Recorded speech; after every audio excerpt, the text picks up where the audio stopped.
ಇನ್ನು KM ಶಿವಲಿಂಗೇಗೌಡರು JDS-ನಲ್ಲಿದ್ರು, ಅಲ್ಲಿ ತೊಡೆ ತಟ್ಟಿ ಬಂದು ಈಗ ಕಾಂಗ್ರೆಸ್ನಲ್ಲಿದ್ದಾರೆ. JDS-ನ ಭದ್ರಕೋಟೆಯಲ್ಲಿ ಕಾಂಗ್ರೆಸ್ನಿಂದ ಗೆದ್ದಿದ್ದಾರೆ ಶಾಸಕ. JDS ಭದ್ರಕೋಟೆ ಆಗೋದಕ್ಕೂ ಕೂಡ ಇವರೇ ಕಾರಣ. ಸೊ ಆ ನಿಟ್ಟಿನಲ್ಲಿ ಈಗ ಕಾಂಗ್ರೆಸ್ನಲ್ಲಿದ್ದಾರೆ. ಒಕ್ಕಲಿಗ ನಾಯಕ ಇವರು. ವಿಧಾನಸಭೆಯಲ್ಲಿ ಪಕ್ಷದ ಪರವಾಗಿ ಧ್ವನಿ ಎತ್ತುವ ರಾಜಕಾರಣಿ, ಗಟ್ಟಿಯಾಗಿ ಧ್ವನಿ ಎತ್ತಾರೆ. ಪ್ರತಿಪಕ್ಷಗಳಾದ ಬಿಜೆಪಿ JDS ಅನ್ನ ಕಟ್ಟಿ ಹಾಕುವ ತಾಕತ್ತು ಈ ನಾಯಕನಿಗಿದೆ. ಹಾಸನ ಜಿಲ್ಲೆಯಲ್ಲಿ ಕಾಂಗ್ರೆಸ್ ಬಲಪಡಿಸುವುದಕ್ಕೆ ಪ್ರಭಾವಿ ನಾಯಕ ಇವರು. ಮಾಜಿ CM ಸಿದ್ದರಾಮಯ್ಯ, CM DKಶಿಗೂ ಅತ್ಯಾಪ್ತರು. ಸೊ ಇಬ್ಬರಿಗೂ ಕೂಡ.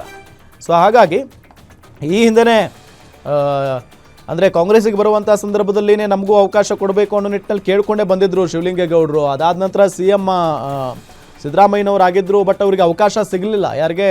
ಶಿವಲಿಂಗೇಗೌಡರಿಗೆ. ಆಮೇಲೆ ಸಮಾಧಾನ ಪಡಿಸಿದ್ರು ಇನ್ನು DK ಶಿವಕುಮಾರ್ ಅವರು. ಈಗ ಅವರೇ CM ಆಗಿದ್ದಾರಲ್ಲ, ಅವಕಾಶ ಸಿಗುವಂಥ ಸಾಧ್ಯತೆ ಇದೆ ಇವರಿಗೆ.